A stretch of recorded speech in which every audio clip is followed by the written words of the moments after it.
Haunted TikTok house, एक खौफनाक सच या महज एक छलावा। लॉस एंजलिस में टिकटॉक के कुछ इन्फ्लुएंसर्स ने एक घर किराए पर लिया ताकि वहां रहकर वायरल कंटेंट बना सकें। लेकिन जो उन्होंने वहां अनुभव किया वह साधारण से बहुत दूर था। यह है हॉन्टेड टिकटॉक हाउस की कहानी। एक ऐसा घर जहां परछाइयां खुद ब खुद हिलती थीं, फुसफुसाहटें गूंजती थीं और डर उनकी नई हकीकत बन गया था। पहली ही रात अटारी से तेज धमाकों की आवाजें आईं, लाइट्स झपकने लगीं और एमा ने कमरे के कोने में एक रहस्यमयी साया देखा। जैसे ही उसने कैमरा उस ओर घुमाया, वह आकृति गायब हो गई। घर ने अपनी भयावहता दिखानी शुरू कर दी थी। अजीब घटनाएं बढ़ती गईं, कुर्सियां अपने आप खिसकने लगीं और एक किताब शेल्फ से उड़कर नीचे गिर गई।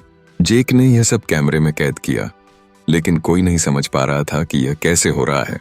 कमेंट्स की बाढ़ आ गई, यह सब फेक है, लेकिन इन्फ्लुएंसर्स जानते थे कि हकीकत कुछ और ही थी। रात के समय फुसफुसाहटें सुनाई देने लगीं, धीमी, अस्पष्ट, लेकिन धीरे धीरे तेज होती हुई। एक शब्द बार बार दोहराया जा रहा था, जाओ। उन्होंने इसे मजाक में लेने की कोशिश की, लेकिन डर अब उनके चेहरों पर साफ झलक रहा था। ऐसा लग रहा था जैसे घर उनसे कुछ कहना चाहता हो। एमा ने हिम्मत जुटाकर परछाइयों का सामना करने का फैसला किया।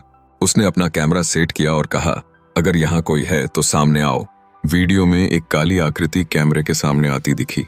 ये वीडियो वायरल हो गया, लेकिन एमा के लिए अब यह सिर्फ व्यूज का खेल नहीं था। वह डर के साए में जी रही थी। अंतिम रात धमाकों की आवाजें और तेज हो गईं और ठंड अचानक बढ़ने लगी। एक दरवाजा अपने आप जोर से बंद हो गया और फुसफुसाहटें अब एक सख्त आदेश में बदल चुकी थीं, अभी जाओ। डर से कांपते हुए सभी ने अपने सामान पैक किए और वहां से भाग खड़े हुए। उन्होंने उस घर में दोबारा कभी कदम नहीं रखा। आज भी वह घर वीरान पड़ा है। कुछ लोगों का मानना है कि ये सब सिर्फ एक पब्लिसिटी स्टंट था, जबकि कुछ का कहना है कि घर सच में श्रापित है।